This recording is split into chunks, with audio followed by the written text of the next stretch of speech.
about. That score is phenomenal. I talked about it on the podcast as well. It reminded me of all the best parts of John Carpenter and then all the best parts of the dude who did the Batman movie whose name I can't remember. Who's the current guy? Hans Zimmer. Hans Zimmer, yeah. But my two favorite pieces are the Two-Face Gotham Time Life Detective. That is a fantastic piece of score.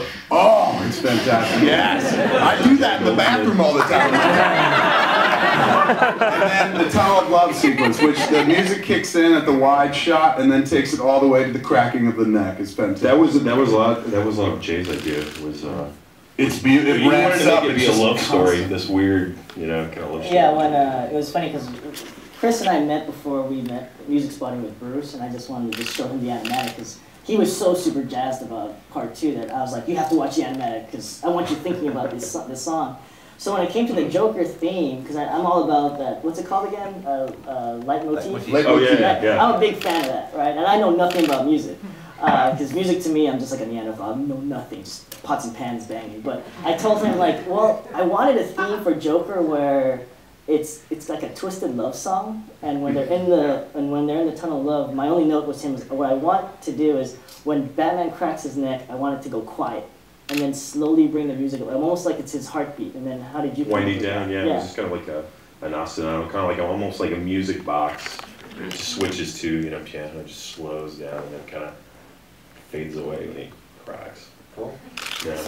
I'm sorry, dude. What was your? That was a moment. It's a beautiful thing. It's like fun. I'm Shane. Shane, nice to meet you. Nice to meet you. No, I was gonna say, dude, the music was fantastic. I appreciate it. Thank you. What was your approach from part 1 to part 2, like making the music that there's a requirement for Batman music that it has to be kind of grand. Right. What was your approach to make your music for this film different than like Hans Zimmer or Danny Elfman? It's interesting because I think I've done like 6 or 7, probably like 6 Batman movies, and I think I have a unique challenge for other Bat composers in the fact that I have to throw away. I always have to start from scratch. I can't build on a theme. Every one is kind of like I have to do, and you can't be too punk rock with Batman. Batman has a dress code. You have to show up with the. Everybody, even if you're not a musician, you know what Batman sounds like, right? So this was really cool because it was 2 movies and I got a chance to create the theme, and it was really nice to revisit it.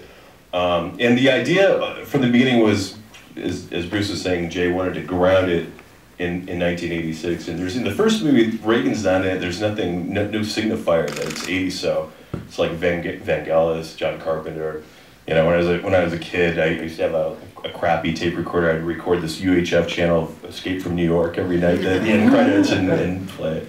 But Carpenter's a huge influence. So the idea I think Jay wanted to have from 1 and 2 was kind of cool, and it was like part 1 is all kind of like analog. It's very electronic. As Batman is introduced to it, you get more of the brass, more of the horns, more of the orchestra, and then the theme kind of really evolves to the very end credits. And then with part 2, we wanted to be Superman's identified by orchestra, and Jay's really big on cool, there's little Easter eggs throughout the whole thing, and even with the music. Has anybody ever caught on to part 1? Okay, you want to say it? You can say it. Well, in part 1, there's a ghetto box, and the kids are kind of like breakdancing, and that's kind of a sound-alike of what? You know the song.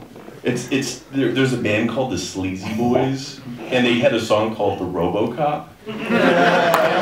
That's actually me talking. Actually, Bruce doesn't even know this song. I didn't even know it. So at the time, it isn't the, wait, let me just for word legal, it isn't the song. It's a sound-alike of the song. So what's funny is that like the line producer Mikey Macasero at the time, we were in the booth with Bruce and Peter Weller was in the sound booth, and they were just doing sound checks, and Mikey turns to me, he's like, wouldn't it be so cool if Peter just stood up and started doing the RoboCop dance? And I thought, that's amazing. How can I fit the RoboCop dance? Because I mean, in the 80s, I grew up in that, and I had to learn RoboCop dance for my 8th grade dance. So we're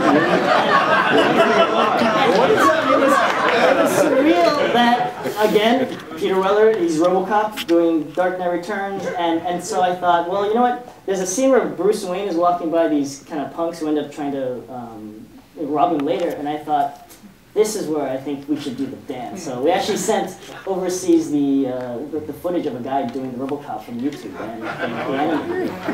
For those of us unfamiliar with it, Jay, what's the RoboCop look like?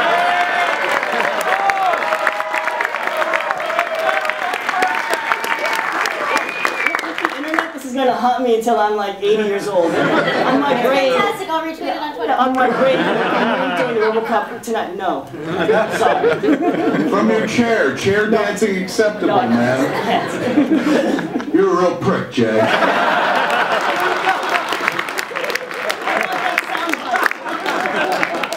One thing I just wanted to say really quick, I really appreciate everybody enjoying the score. Everybody keeps asking me when the score is going to come out. It's going to come out. Word Tower Records is releasing it. It's just kind of a marketing plan. It's going to come out a little bit later, but it is coming out. So.